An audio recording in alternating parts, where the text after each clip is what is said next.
سب سے پہلی بات تو یہ ہے کہ امام حسین رضی اللہ عنہ کی اس شہادت عظمیٰ کا ذکر کرنا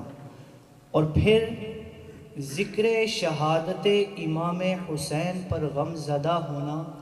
یہ خود تاجدار دو جہاں صلی اللہ علیہ وسلم کی سنت پاک ہے۔ ایک حدیث عرض کرتا ہوں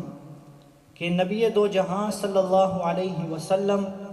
سیدہ ام سلمہ رضی اللہ عنہا کے گھر تشریف فرما ہیں،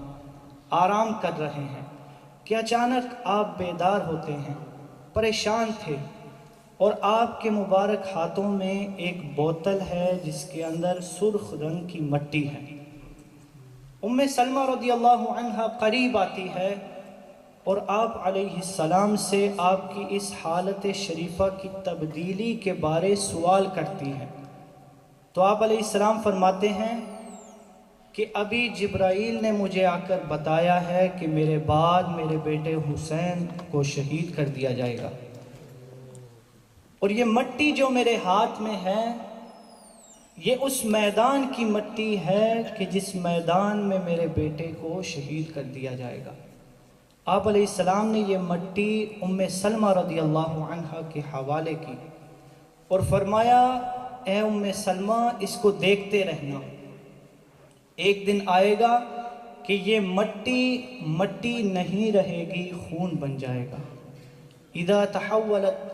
هذه التربة دما فاعلمی ان ابنی قد قتل، کہ دیکھتے رہنا ایک دن آئے گا کہ یہ مٹی نہ رہے گی، خون بن جائے گا، اور اس دن جان لینا کہ میرے بیٹے حسین کو شہید کر دیا گیا ہے۔ یہ بات قابل غور ہے۔ علماء فرماتے ہیں کہ جب آپ علیہ السلام نے یہ خواب دیکھا اس وقت آپ کی اور ازواج مطہرات بھی حیات تھی، مگر آپ علیہ السلام نے یہ مٹی ام سلمہ رضی اللہ عنہا کے حوالے کی۔ اس کی وجہ یہ ہے کہ آپ علیہ السلام اپنی نگاہ نبوت سے یہ دیکھ رہے تھے کہ جب حسین کو شہید کر دیا جائے گا آج سے 50 سال بعد، تو اس وقت ازواج مطہرات میں سے صرف ام سلمہ ہی موجود ہوں گی۔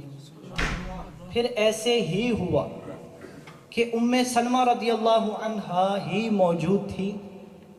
کہ 61 ہجری تھی، 10 محرم الحرام کا دن ہے، اور ام سلمہ رضی اللہ عنہا آپ علیہ السلام کو دیکھتی ہیں خواب میں۔ آپ علیہ السلام کے چہرہ انور پہ غم اور الم کے آثار ہیں، اور آپ کے مبارک ہاتھوں میں ایک بوتل ہے جس کے اندر خون ہے، اور آپ علیہ السلام پوچھنے پر فرماتے ہیں کہ میں مقتل حسین سے آ رہا ہوں، میرے بیٹے حسین کو شہید کر دیا گیا ہے۔ یہ جو 61 ہجری کو امام حسین رضی اللہ عنہ کی شہادت ہوئی ہے، اس کا آغاز مدینہ المنورہ سے ہوا ہے۔ 28 رجب المرجب کو امام حسین رضی اللہ عنہ نے مدینہ المنورہ سے رخت سفر باندھا، اور آپ تشریف فرما ہوئے ہیں مکہ المکرمہ میں، اور 3 ذو الحجہ کو جب سارے جہاں سے قافلے سرزمین حرم کی طرف لوٹ کر جا رہے تھے، سرکار کے اہل بیت کا یہ گھرانہ اسلام اور اہل اسلام کی خدمت کے لیے بیت اللہ شریف کو چھوڑ رہا ہے۔ امام حسین رضی اللہ عنہ کے پاس خطوط پہنچے۔ خط عموماً اس مضمون کے ہوتے تھے کہ آپ جلد از جلد کوفہ تشریف لائیں، ہم اسلام کے لیے آپ کو پکارتے ہیں۔ امام علی مقام کو بہت سی ہستیاں روکتی تھی کہ ان کا کوئی اعتبار نہیں ہے، یہ ایسے لوگ ہیں، انہوں نے آپ کے والد محترم کے ساتھ بھی اس طرح کا برا سلوک کیا ہے، آپ کے بڑے بھائی حسن کے ساتھ بھی برا سلوک کیا ہے، آپ مہربانی فرما کر یہ شہر مدینہ نہ چھوڑیے، یہ مکہ المکرمہ نہ چھوڑیے۔ لیکن اس کے جواب میں امام حسین رضی اللہ عنہ ایک ہی جواب دیا کرتے تھے، اور وہ جواب یہ تھا، آپ فرماتے ہیں کہ مجھے جانا پڑے گا خدمت اسلام کی خاطر، فرماتے کہ مجھے جانا پڑے گا خدمت اسلام کی خاطر، مجھے جانا پڑے گا عظمت قرآن کی خاطر، مجھے جانا پڑے گا عظمت قرآن کی خاطر، نہیں جاتا تو حیدر کے گھر کی آن جاتی ہے، نہیں جاتا تو حیدر کے گھر کی آن جاتی ہے، تمہارا دین میری غیرت ایمان جاتی ہے، تمہارا دین میری غیرت ایمان جاتی ہے، میں جاتا ہوں کہ دنیا میں وفا کا نام رہ جائے، میں جاتا ہوں کہ دنیا میں وفا کا نام رہ جائے، میرا کچھ نہ رہے خدا کا نام رہ جائے، میرا کچھ نہ رہے خدا کا نام رہ جائے۔ اس طرح حسین ابن علی نے اپنے ساتھیوں کی معیت میں رخت سفر باندھا، راستے میں جو بھی بندہ ملتا امام علی مقام سے یہ پوچھتے کہ بتا ان لوگوں کا حال کیا ہے جن کی طرف ہم جا رہے ہیں، تو جو بھی بندہ ملتا یہی جواب دیتا کہ ان کے دل تو آپ کے ساتھ ہیں لیکن تلواریں ان کے ساتھ ہیں۔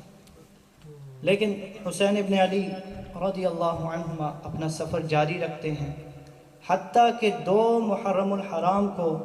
آپ سرزمین کربلا کے اندر تشریف فرما ہو جاتے ہیں، اور 2 محرم الحرام سے لے کر 7 محرم تک ان یزیدیوں کے ساتھ ان کے مقابلے میں آپ کی گفتگو جاری رہی ہے کہ کیا ہونا چاہیے، مجھے یزید کے دربار میں جانے دیا جائے یا پھر میں واپس مکہ المکرمہ چلا جاتا ہوں، یا پھر میں جہاد کرنے کے لیے سرحد کی طرف روانہ ہو جاتا ہوں۔ لیکن حسین ابن علی کی بات کو تسلیم قطعی طور پر نہیں کیا جاتا، اور 7 محرم الحرام کو امام علی مقام پر ان کے بچوں پر، ساتھیوں پر جو پانی ہے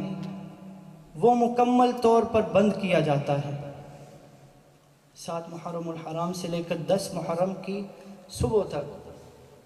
پانی بند رہتا ہے امام علی مقام کی ذات پر، اور پھر خود نہیں پورے گھرانے کی عورتیں آپ کے ساتھ ہیں، چھوٹے چھوٹے دودھ پیتے بچے آپ کے ساتھ ہیں، ضعیف افراد آپ کے ساتھ ہیں۔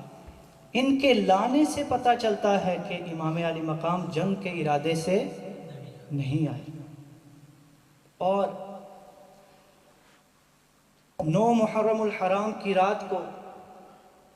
امام علی مقام نے اپنے ساتھیوں کو بلایا اور کہا، دیکھو میں آج اجازت دیتا ہوں، جو جانا چاہے اپنے گھروں کو لوٹ جائے۔ اس کے جواب میں سب نے یہ کہا کہ اے حسین، اگر ہم آج تیرا ساتھ چھوڑ جاتے ہیں تو کل قیامت کے دن تیرے نانا مصطفیٰ کو کیا منہ دکھائیں گے۔ اور پھر 10 محرم الحرام کو آپ جانتے ہیں کہ سید نے کربلا میں وعدے نبھا دیے ہیں، دین محمدی کے گلشن کھلا دیے ہیں، بولے حسین مولا تیری رضا کی خاطر، بولے حسین مولا تیری رضا کی خاطر، ایک ایک کر کے میں نے ہیرے لٹا دیے ہیں۔ اسی کہنے والے نے کہا، قتل حسین اصل میں مرگ یزید ہے، اسلام زندہ ہوتا ہے ہر کربلا کے بعد۔ اللہ رب العزت ان پر کروڑوں رحمت فرمائے۔ وما توفیقی الا باللہ علیہ